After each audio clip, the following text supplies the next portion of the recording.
Hello friends, welcome to learn services. This is Ram Soni. Well, आज आपके सामने है एनडीए का पेपर।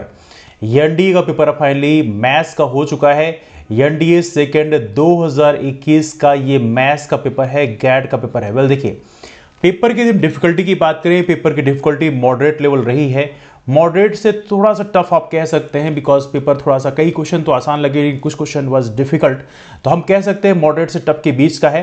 यदि आप पेपर देखना चाहते हैं तो आप देख सकते हैं, मैं आपको पेपर एक बार दिखा देता हूं, लेकिन इसका कंप्लीट फुल आंसर की थोड़ी देर बाद अपलोड किया जाएगा। हमारी टीम काम कर रही है, तकरीबन 2 से ढाई घंटे बाद हम लोग प्रॉपर आंसर की अपलोड कर देंगे। उसके लिए आप चैनल सब्सक्राइब कर सकते हैं, साथ में आप नीचे कमेंट करके बता भी सकते हैं कि कट ऑफ कितना प्रेडिक्टेबल है, आपके हिसाब से कट ऑफ कितना जा सकता है। चलिए डिस्कशन में स्टार्ट करते हैं। तो यहां पे आप देख सकते हैं क्वेश्चन है, what is the value of the following, cot sine was 3/5 plus cot was 3/2। तो इसकी वैल्यू आपको फाइंड आउट करनी है। तो कई सारे क्वेश्चन ऐसे थे जो वैल्यू जस्ट फाइंड आउट करना था, जिसका following statement in respect of roots of the equation x³ - 8 = 0। तो ये रहा आपका पेपर। 4 sin स्क्वायर x = 3, तो यहाँ पे आपको निकालना है tan 3x की वैल्यू। तो कई सारे क्वेश्चन बिल्कुल सिंपल थे, यहाँ पे आप देख सकते हैं, है ना। ये सारे क्वेश्चंस का लेवल कुछ क्वेश्चन मैं कह सकता हूँ आसान लग रहे हैं, लेकिन इतने आसान नहीं है। बेसिकली कुछ क्वेश्चन का लेवल देखा जाए तो यहाँ पे काफ़ी अच्छा लेवल है, जैसे consider the following statement respect of sets. Set से क्वेश्चन आ गया आपका, कंसीडर 3 सेट्स, सेट से क्वेश्चन फिर आ गया। इसके बाद following statement respect of relation and functions, function से क्वेश्चन आ गए, लॉगरिथम क्वेश्चन आ गए, है ना। फिर ट्रिग्नोमेट्री के क्वेश्चन आ गए यहाँ पे, और अगला क्वेश्चन आपके, अब यहाँ पे क्वेश्चन आया है आपका डिटरमिनेंट से। क्वेश्चन प्रॉपर तरीके से बना हुआ है और क्वेश्चन काफ़ी अच्छा है, सिंपल सा है।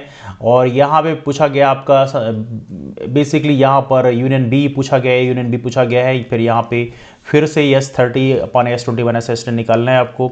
इसके बाद रूट्स ऑफ द इक्वेशन का बताया गया है, यहाँ पे पॉसिबल वैल्यू ऑफ के फाइंड आउट करनी है। फिर यहाँ पे ये क्वेश्चन यहाँ पर दब गया है, इसमें आप देख सकते हैं ये क्वेश्चन है x² + x + 1 = 0। तो यहाँ पे वैल्यू फाइंड आउट करनी है। एक्स वाई जेड की बात करें, ये ज्योमेट्रिक प्रोग्रेशन में दी है, तो आपको प्रॉपर तरीके से फाइंड आउट करना है कौन स्टेटमेंट सही है। लॉगरिथम का फिर एक क्वेश्चन यहाँ पे आ गया है। अगला यदि यहाँ पे देखें तो यहाँ पर सेट से क्वेश्चन पूछा गया है। फिर यहाँ पर प्रॉपर तरीके से CnP² + P निकालना है। क्वाड्रेटिक इक्वेशन पूछा गया है, यहाँ पर वही फाइंड आउट करना है आपको, वैल्यू फाइंड आउट करनी है ना। इसके बाद x² + Px + Q = 0 है, तो यहाँ पे वैल्यूज ऑफ Q कितनी हो सकती हैं। फिर यहाँ पे एक क्वेश्चन डिटरमिनेंट का पूछ लिया गया है, just 1 second.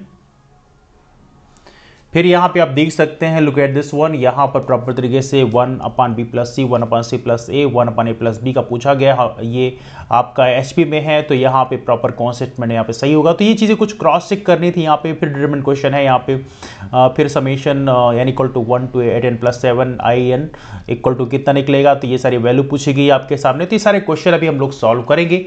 Will discuss all these question 1 by 1।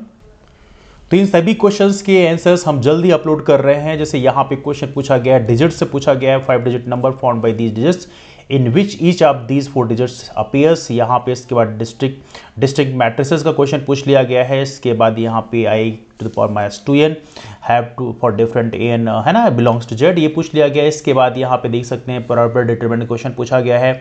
फिर यहाँ पे मैट्रिसेस क्वेश्चन फिर से पूछा गया है।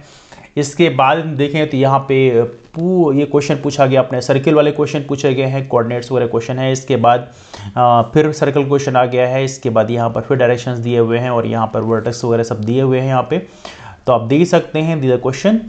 इसके अलावा अगला है यहाँ पे, let me show complete paper. इसके बाद आप यहाँ पे देख सकते हैं, यहाँ पर कोऑर्डिनेट्स दिए हुए हैं, है ना। जिसके बाद यहाँ पे निकालना है equation of diagonal BD, area parallelogram. कुछ क्वेश्चन मैं कह सकता हूँ, यदि आपने प्रिपरेशन थोड़ा सा मतलब कुछ question had been little bit difficult actually. इसके अलावा यहाँ पर अल्टीट्यूड का पूछ लिया गया, equation of altitude coordinates of circumference, है ना, सर्कम सेंटर का पूछ लिया गया। इसके बाद यहाँ पे पैराबोला का क्वेश्चन एक आ गया, दो क्वेश्चन पैराबोला के हैं।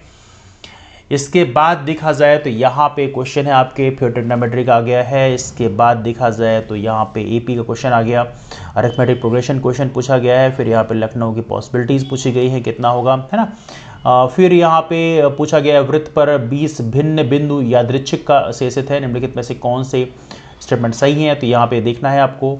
इस तरह से क्वेश्चन पूछे गए हैं, तो मैं आपको ज़्यादा डिस्कस नहीं करता हूँ मैं क्वेश्चन पर, लेकिन क्वेश्चन का जो लेवल है मॉडरेट से थोड़ा सा मुझे टफ लगा, that was little bit difficult. और जहाँ पे क्वेश्चन थोड़ी नहीं मिल रहे हैं आपको तो वहाँ पे हिंदी मीडियम से आप मैनेज कर लीजिएगा। यहाँ पे दोनों ही मीडियम यहाँ पे दिए हुए हैं आपके सामने। फंक्शन क्वेश्चन है, मैट्रिसेस क्वेश्चन है। मैट्रिसेस क्वेश्चन जो हैं इंपॉर्टेंट होते हैं, यहाँ से क्वेश्चन आते हैं और थोड़ी आसान लगते हैं, बन भी जाते हैं। और ट्रिग्नोमेट्री का फिर क्वेश्चन, फिर यहाँ पे ट्रिग्नोमेट्री, फिर यहाँ पे ट्रिग्नोमेट्री क्वेश्चन है ना। तो ये क्वेश्चन ट्रिग्नोमेट्री के हैं।